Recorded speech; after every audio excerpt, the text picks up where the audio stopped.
Hello and welcome to the Quebber channel. I am Jason, your host, and today is the end of an era. Today is the final report, final talk about the valve index. Because after 6 years, this is going to be relegated as a backup. Not my primary headset. I was so amazed when I got the valve index. I really was. Because unlike any other VR headset that I'd had before, the Oculus, even the Gear VR, the Vive Pro, the Vive or anything like that, I never had to change anything on this to have a quality experience.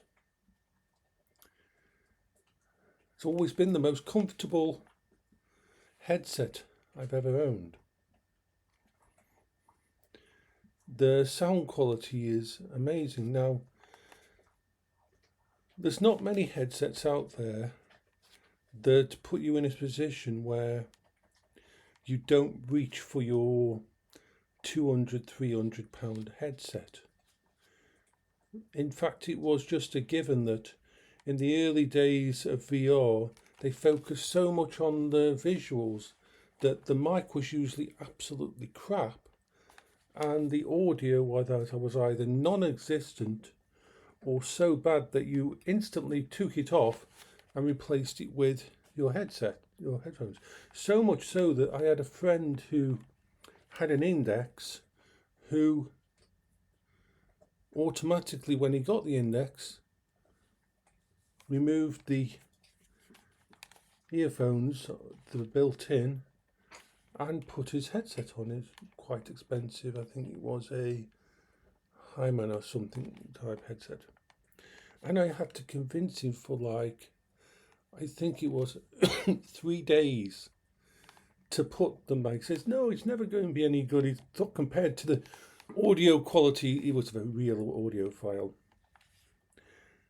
And then, but after my insistence of 3 days, he put the Valve Index earphones back on, and from that moment on, he always even watched movies using these because they were so good. The comfort of the design. I've worn this for 4, 5, 6, 8 hours at a time sometimes, and it is never, my legs have given out before this has ever felt like I was holding something on my head that was too much. It had almost perfect balance. Now even headsets after that, I've had to upgrade and modify in that to make them usable. My Quest 3, for example, it's got the Bobo VR head strap and it's got the extra battery and everything, and it's got the aftermarket facial gasket connection. All those things did not need with this. The only add-ons I ever changes I ever did with this was a different one of these because I like the look of it, and one of these chill axes that you put in here so that it could push hot and cold air in, that helped with using it during the summer. The only other modifications I made was a zip tie there, because the only stress point of this HMD was the cable, and it came with a little connector that would snap off, would break off in the end. It was just the way it is. There's nothing you can do about it. So instead of allowing that to happen, I had one Velcro there, which was just a normal Velcro, one Velcro there, and one Velcro there, which meant this came up from this side and just up to the pulley system I used it with, but it was never putting a strain on anything.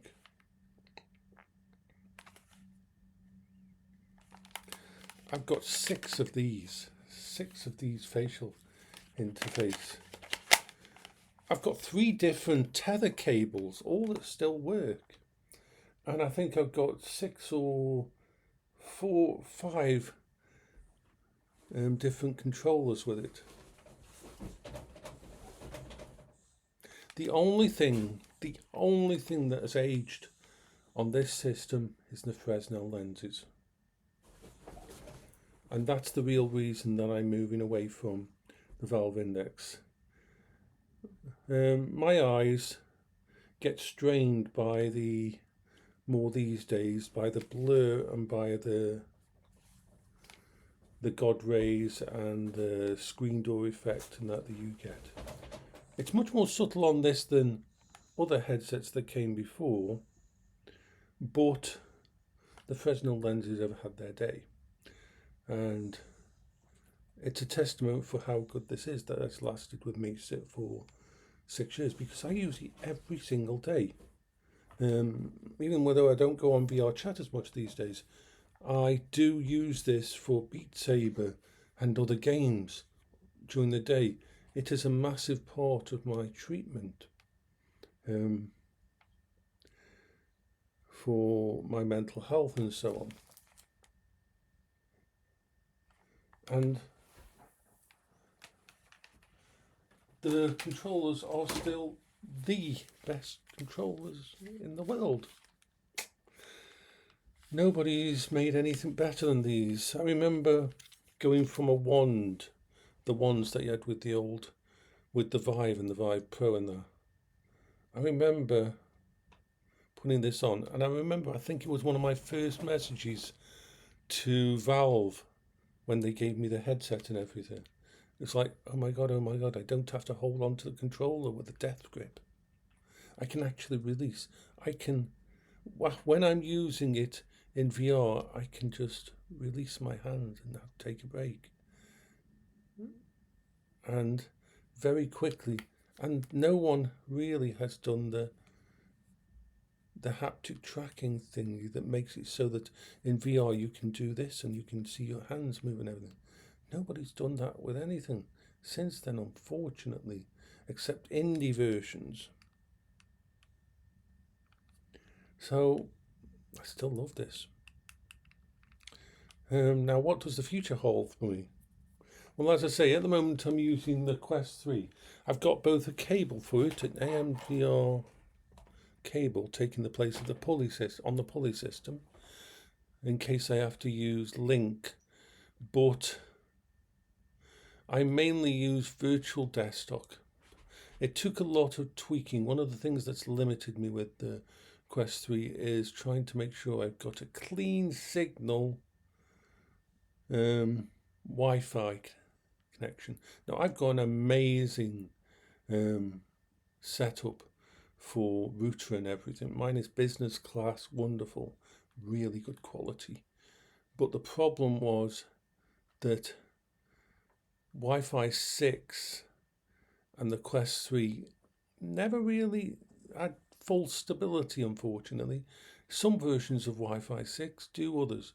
So I tweaked and I set up a completely separate Wi-Fi for just the Quest 3, and the last 3 days I've been tweaking it and trying to get it to work and to be stable, and that's what I was waiting for the Quest 3 to be stable, so that I could put it on, turn on virtual desktop, and it just work, because that's what I always needed from my VR. That when I put it on my head, it would just work, that I wouldn't have to wait, that I wouldn't have to tweak something to get things in. I had to, if I was going to have a replacement for the Index, it had to be something that just worked. The Pimax never did.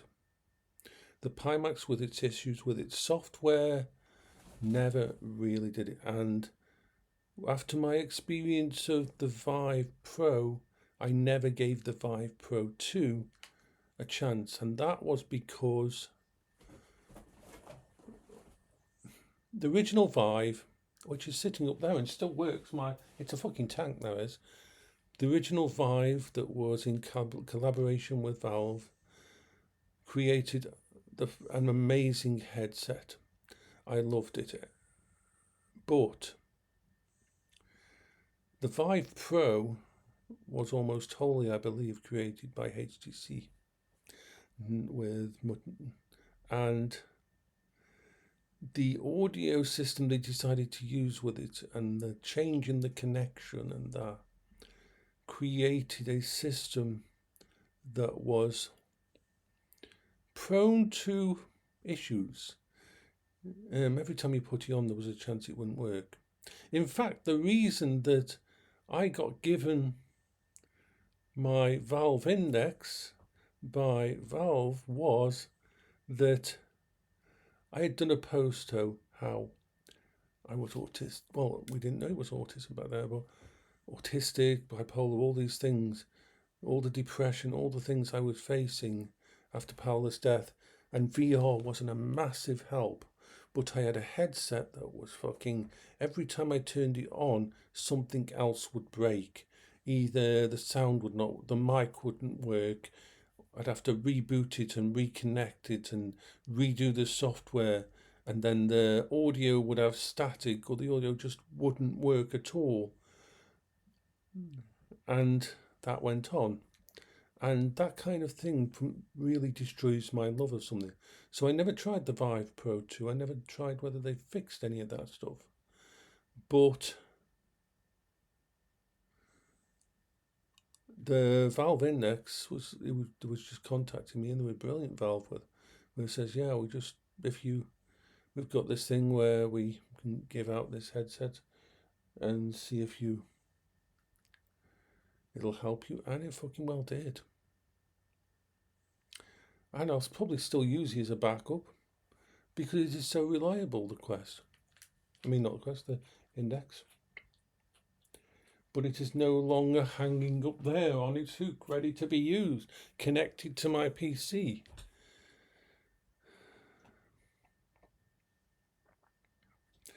The Quest 3 is not as good in many ways. Just let me pause this. So let's talk about the Quest. The Quest 3 is not as good.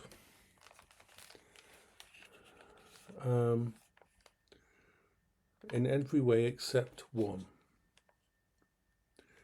The strap that it comes with is pathetic. Really pathetic.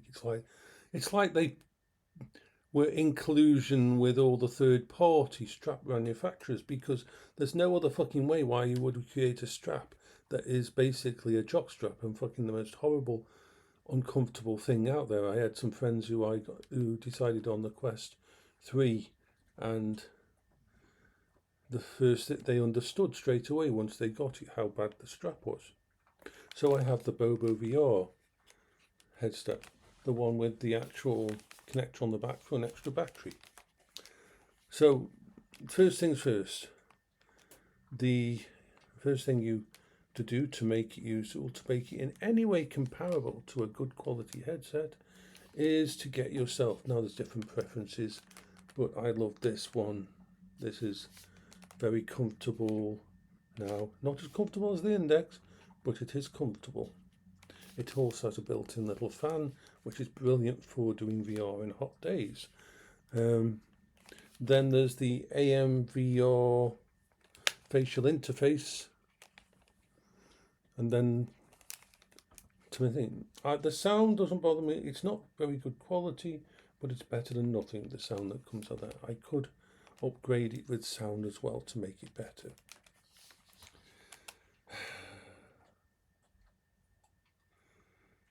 You see, and I had to do that much to this to just get it working, to get it to the point where it was usable.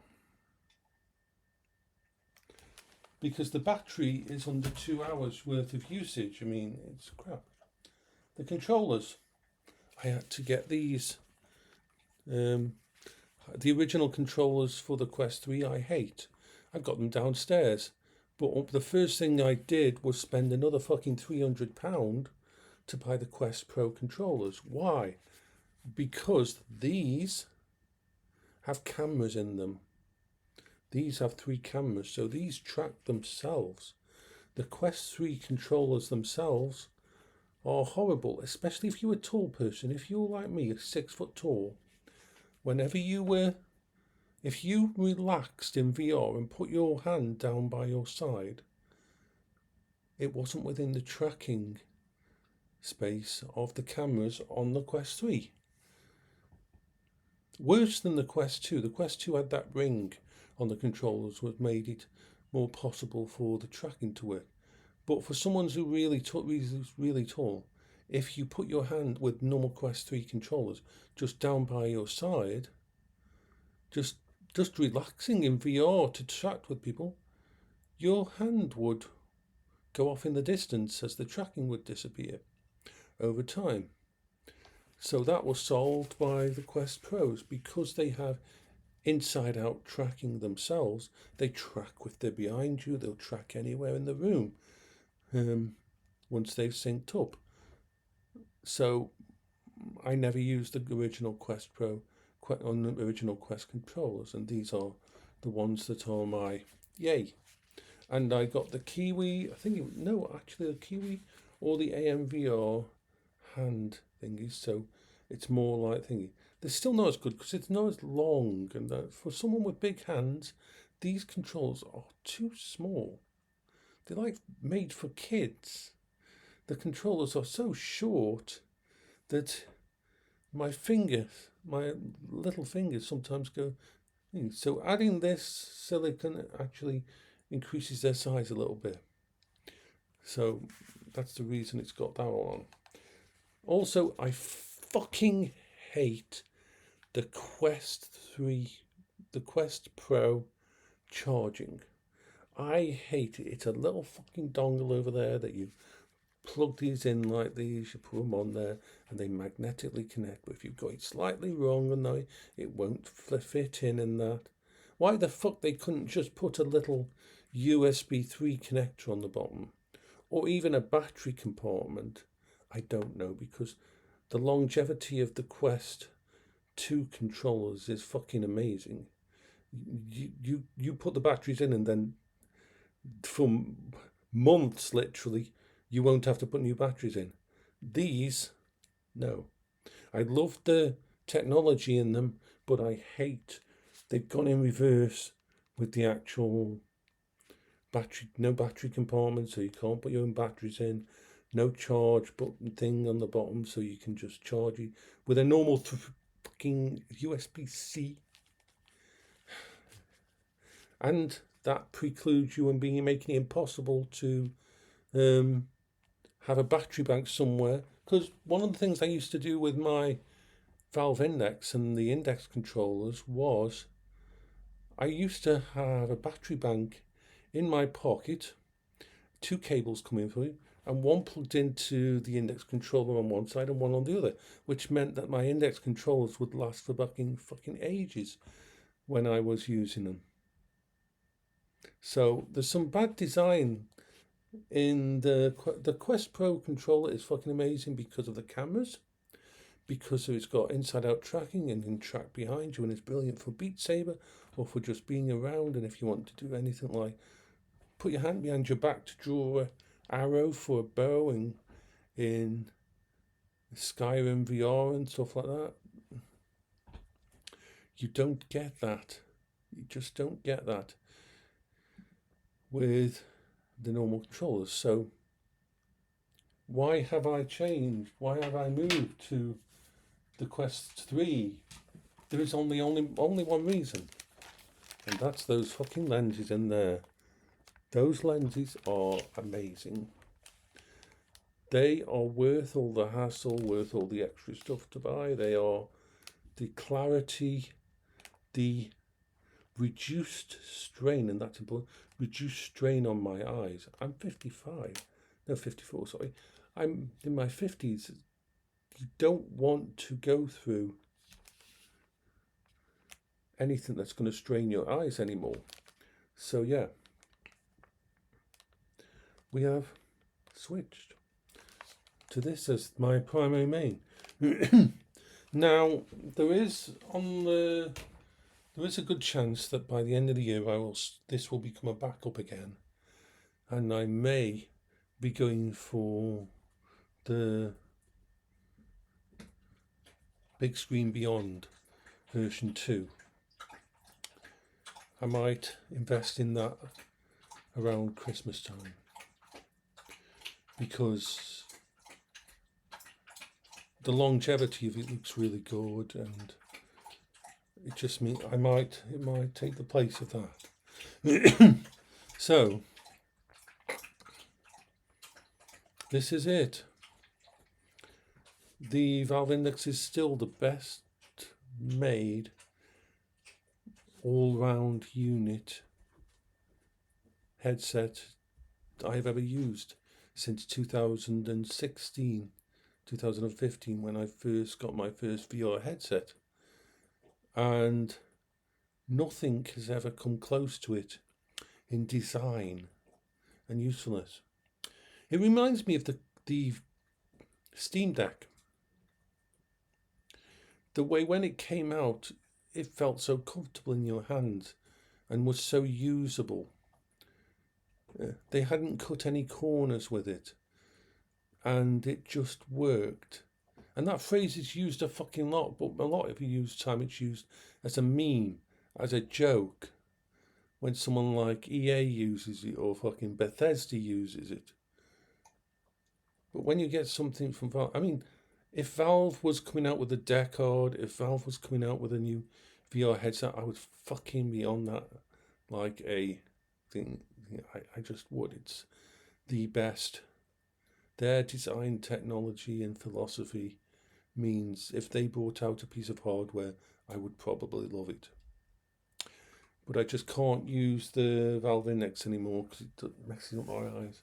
Funny thing is that if you look at some of the design documents for the Valve Index, one of the early prototypes was actually had a cassette-like affair.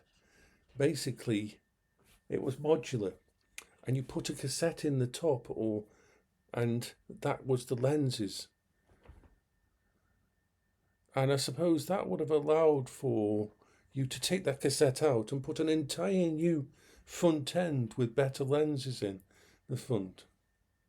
But I guess the logistics and the technicalities of getting something like that to work and keeping the weight and the balance and everything just wasn't in the books.